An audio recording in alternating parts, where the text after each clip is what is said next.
शुभ दिन बच्चों आज हम अपनी पुस्तक किशोर भारती का तीसरा अध्याय पढ़ने जा रहे हैं, जिसका नाम है अपराजिता। बच्चों, अपराजिता का अर्थ होता है जिसको जिताना जा सके। पराजय होता है जिसको हम जीतते हैं। अपराजय होता है जिसको हम जीत नहीं सकते हैं। इसका अर्थ है यहाँ अपराजिता का अर्थ है जिसको जिताना जा सके।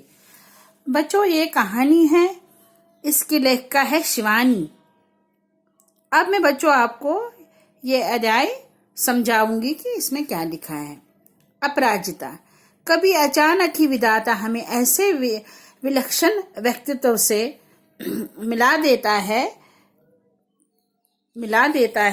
जिसे देख स्वयं अपने जीवन की रिक्तता बहुत छोटी लगने लगती है। कवित्री कहती है कि कभी भगवान हमें ऐसे अनोखा व्यक्तित्व से मिला देता है, ऐसे अनोखे इंसान से मिला देता है जिसे देख स्वयं अपने जीवन की रिक्तता, जिसे देखकर हमें अपने जीवन का जो हमारा खालीपन है वो छोटे लगने लगता है। हमें तब लगता है कि भले ही उस अंतर्यामी ने हमें जीवन में कभी अकस्मात अकारण ही दंडित कर दिया हो, किंतु हमारे किसी अंग को हमसे विच्छिन्न कर हमें उससे वंचित तो नहीं किया।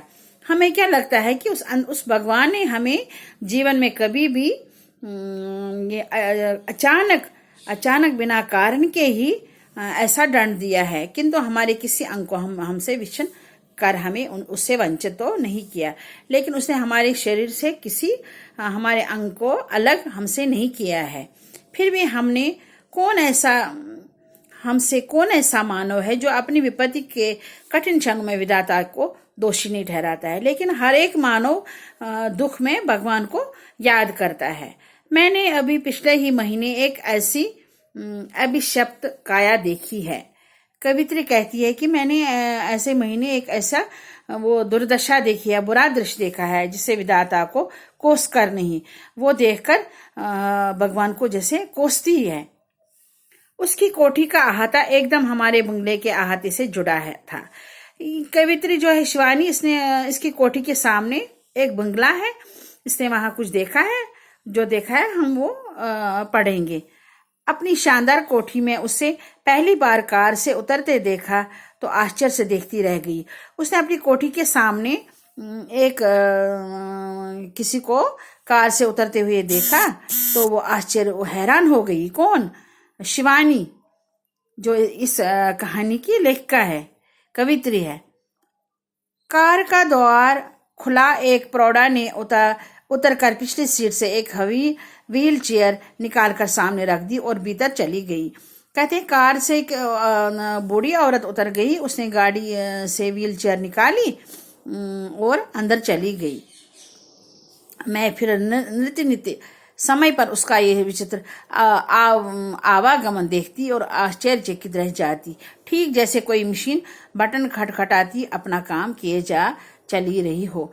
ये ऐसे रोज करती थी। शिवानी कहती है कि ये रोज ऐसी करती थी। अपनी कार से व्हीलचेयर निकालती थी, उसमें बैठती थी और अंदर जाती थी अपने घर में और वापस भी उसी पर आती थी। ऐसे लगता था शिवानी को जैसे वो मशीन है, उस औरत लड़की की वो मशीन जैसी है। उसी को बटन दबाती है जैसे, और वो मशीन की तरह वो व्हीलचेयर आगे चलती है। धीरे धीरे मेरा उससे परिचय हुआ। अब धीरे धीरे इस शिवानी का उस लड़की से परिचय हो गया, जान पहचान हो गई। कहानी सुनी तो दंग रह गई। जब उस लड़की ने उसको अपनी कहानी सुनाई तो ये कुछ बोल ही नहीं सकी। शिवानी हैरान हो गई। नीति के प्रत्येक कठोर आघात को अमानवीय धैर्य एवं साहस से झेलती वो बीते भर की लड़की मुझे किसी देवानगाह से कम नहीं लगी। कहती जब इस लड़की ने इसको अपनी कहानी सुनाई, शिवानी को अपनी कहानी सुनाई, तो वो बोलती है जो मानवता के विरुद्ध हो। अमानवीय क्या होता है? जो मानवता के विरुद्ध हो। तो वो हैरान हो गई कि इस लड़की के साथ क्या हुआ है। मैं चाहती हूँ कि मेरी पंक्तियों को उदास आंखों वाला वो गोरा उजले वस्त्रों से सजल लखनऊ का मेघाती युवक भी पढ़े। ये कहती है, कवित्री कहती है कि मैं चाहती हूँ जो मैं पंक्तियां लिख रही हूँ, उस सजित लखनऊ का जो मेघावी युवक है वो भी इसे पढ़े, जिसे मैंने कुछ माह पूर्व अपनी बहन के यहाँ देखा था। उस युवक को इसने, उस आदमी को इसने, शिवानी ने कुछ महीने पहले बहन के घर, अपनी बहन के घर में देखा था। वह IAS की परीक्षा देने इलाहाबाद गया। वो लड़का जो था, युवक था, जवान था, वो IAS एग्जाम देने गया था इलाहाबाद। लौटते समय किसी स्टेशन पर चाय लेने उतरा कि गाड़ी चल पड़ी। कहते हैं लौटते समय जब वो वापस आ रहा था IAS की परीक्षा देकर, तो लौटते समय स्टेशन पर वो चाय पीने उतरा, लेकिन गाड़ी चल पड़ी, गाड़ी ही उससे छूट गई। चलती ट्रेन में हाथ के कुल्हड़ से चढ़ने के प्रयास में गिरा। अब उसने प्रयास किया फिर से उस रेलगाड़ी में चढ़ने की, बहुत कोशिश की और पहिए के नीचे हाथ पड़ गया, लेकिन चलती हुई ट्रेन में उसका जो हाथ था वो चलती हुई ट्रेन के रेलगाड़ी के नीचे आ गया। चलती ट्रेन में हाथ के कुल्हड़ से चढ़ने के प्रयास में गिरा और पहिए के नीचे हाथ पड़ गया। प्राण तो बच गए, पर दायां हाथ चला गया। उसके प्राण बच गए, वो जीवित रह गया, लेकिन उसका दायां हाथ चला गया। उसका दायां हाथ उसके शरीर से अलग हो गया। उसी विषण भुजा के साथ साथ धीरे धीरे मानसिक संतुलन भी खो बैठा। अब उसको चिंता हो गई, उस बाजू को खोकर वो चिंतित हो गया। उसको मानसिक दिमागी का ये संतुलन खो गया। दिमागी ये क्या बीमारी सताने लगी। पहले दुख बुलाने के लिए नशे की गोलियां खाने लगा और अब नर्म मंजिल की शरण की है। पहले क्या करता था वो युवक, गम जो उसको ये चिंता थी ये बाजू जाने की, उसको बुलाने के लिए वो पहले नशे की गोलियां खाता था, और अब वो क्या करता था, अब वो करता था ये काम नूर मंजिल की शरण की है। अब वो ऐसे ही एक ही जगह बैठा करता था, एक ही सतह पर बैठा करता था। केवल एक हाथ खोकर ही उसने हथियार डाल दिए। अब शिवानी सोचती है कि एक हाथ खोने से ही उसने सारे संसार को जैसे त्याग दिया। इधर चंद्रा, जिसका निचला दंड है निष्प्राण, मांसपिंड मात्रा सदा उत्फुल्ल है, और यहाँ वो उसका ये मेल कर रही है इस चंद्रा के साथ, जिस चंद्रा का निचला दंड, उसका निचला शरीर का हिस्सा जो था उसमें जीव नहीं था, वो निष्प्राण था, उसमें उसको वो कुछ मतलब उसमें कुछ जान ही नहीं थी, वो बिल्कुल बेजान थी। मांसपिंड मात्र, जैसे मांस का पुतला था वो नीचे, सदा उत्फुल्ल थी, लेकिन वो खुश थी। चेहरे पर विषाद की एक रेखा भी नहीं उसके चेहरे पर। किसके चेहरे पर? किसके चेहरे पर? बोलो बच्चों। ये जो लड़की इसने यहाँ देखी, चंद्रा के चेहरे पर इसने क्या दुख की एक का कोई निशाना भी नहीं देखा। बुद्धिदीत आंखों में अदस्य उत्साह, प्रतिपल प्रतिक्षण भरपूर जीने की उत्कृष्ट जिजीविषता, और फिर कैसी कैसी महत्वाकांक्षाएं। उसने उसके चेहरे पर क्या देखा? उसके चेहरे पर उत्साह था, खुशी थी, प्रतिपल, हर समय वो क्या चाहती थी, हर समय वो चाहती थी कुछ नया नया उत्पन्न करना, और फिर कैसी कैसी महत्वाकांक्षाएं, और उसके पास बहुत से कुछ करने की चाहते थी। शिवानी कहती है कि ये जो चंद्रा थी, ये इस बेचारी का निचले वाला शरीर बिल्कुल वो सुन्न था, उसमें जान थी नहीं, लेकिन उसमें बड़ी बड़ी महत्वाकांक्षाएं थी। उसमें क्या क्या था? बड़ी बड़ी चाह थी, वो बड़े बड़े काम करना चाहती थी। मैडम, आप लखनऊ जाते ही क्या मुझे ड्रग रिसर्च इंस्टीट्यूट से पूछकर ये बताएंगी कि क्या वहां आने पर मेरे विषय माइक्रोलॉजी से संबंधित कुछ सामग्री मिल सकती है?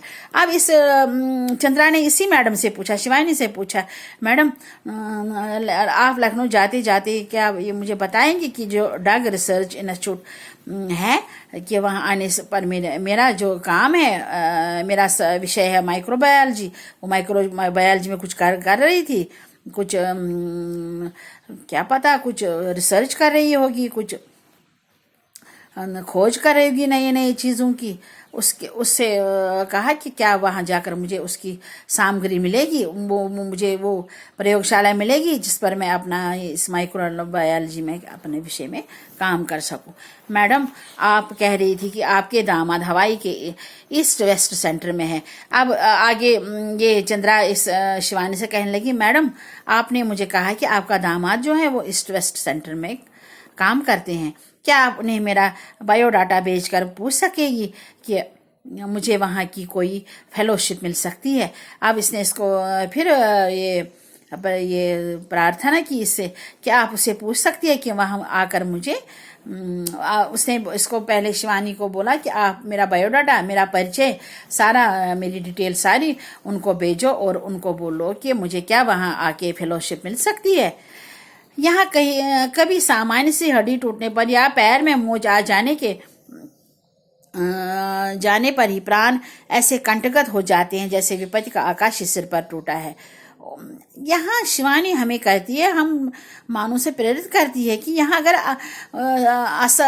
छोटी सी हड्डी टूटेगी या मोच आएगा किसी को तो अपने प्राण ही छोड़ देता है। ऐसा वो प्रतीत करता है जैसा कि सारे संसार का जो दुख है वो उस पर टूट पड़ा है। और यहाँ वो ये उदाहरण देती है एक लड़की का कि पूरा निचला डांड सुन्न है।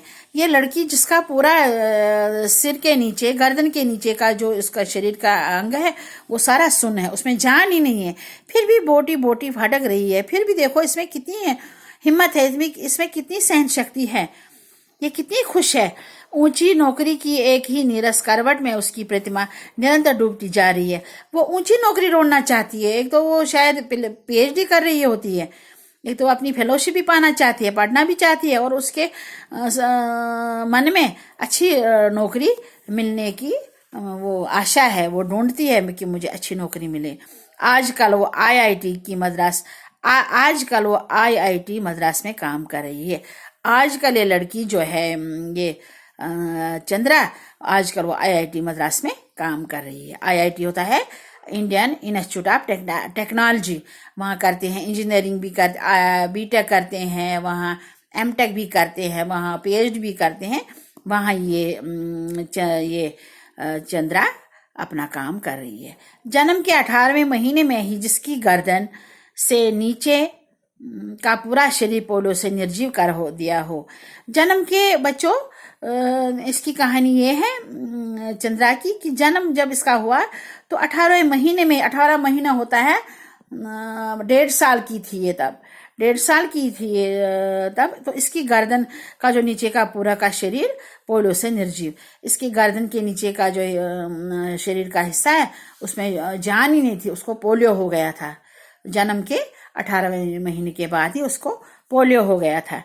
उसने किस अद्भुत साहस से नियति को अनूठा दिखा अपनी थीसिस पर डॉक्टरेट ली होगी, लेकिन ऐसी हालत में भी, ऐसी उसकी दशा हो गई थी शरीर की, लेकिन उसने साहस किया, उसने हिम्मत की, उसने हिम्मत कभी नहीं हारी, अपना साहस दिखाया, धैर्य दिखाया, और अपनी थीसिस जो थी वो डॉक्टरेट का पीएचडी कर रही थी। बच्चों, पीएचडी होता है डॉक्टर ऑफ फिलॉसफी, पीएचडी करते हैं एमएससी के बाद। एमएससी होता है एमएससी होता है मास्टर ऑफ साइंस, और पीएचडी होता है डॉक्टर ऑफ फिलॉसफी। उसने इन हालातों में, इन परिस्थितियों में अपनी थीसिस डॉक्टरेट की पूरी की थी। अपनी जब वो मद्रास में काम कर रही थी तो इस वक्त ये पीएचडी स्कॉलर थी, इसने अपनी थीसिस डॉक्टर की थीसिस पूरी कर दी थी। तो बच्चों, ये आपको मैंने आज अपराजिता की कहानी सुनाई है, जो जिसकी लेखिका शिवानी है, और जो ये जिसकी कहानी के बारे में उसने बताया वो उसका नाम है चंद्रा। तो बच्चों, आज के लिए इतना ही। तो आप इसको समझना, पढ़ना और समझना अच्छी तरह से, और बाकी इसका जो शेष भाग रह जाता है वो हम कल पढ़ेंगे। शुभ दिन बच्चों।